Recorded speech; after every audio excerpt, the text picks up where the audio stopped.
Okay. ఇంతకు ముందు ఎప్పుడైనా శివసేనలో ఉండి షిండేతో వచ్చి ఇలా లేదు, షిండేతో వచ్చాడు. అంటే షిండేతో వచ్చాడు కదా! శివసేనలో కాదు. ఆ!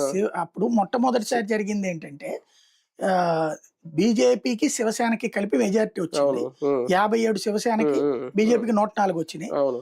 ఇద్దరు సగం సగం చేసి ఎవరికి మెజారిటీ వస్తే వాళ్ళకి సీఎం అంటే ఫస్ట్ ఒప్పుకుని, ఎలక్షన్ అయిపోయాక ప్లేట్ ఫిరాయించి నన్ను సీఎం చేయాల్సిందని ఉద్ధవ్ థాకరే అన్నాడు, మా అబ్బాయి నన్ను చేయాలి.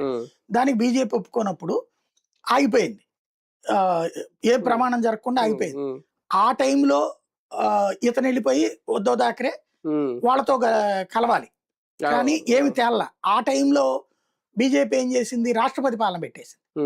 రాష్ట్రపతి పాలన పెడితే గవర్నర్ ఎదురుకొచ్చి చూపించుకోవాలి సంఖ్య, చూపించుకునేదాకా నీకు ఓపెన్ లేదు.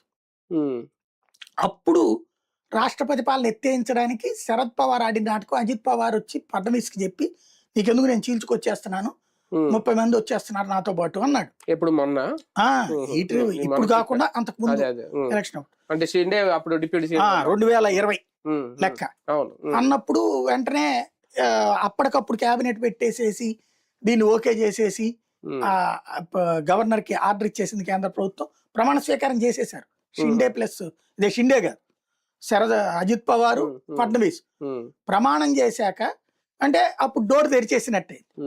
తెరవగానే అజిత్ పవార్ని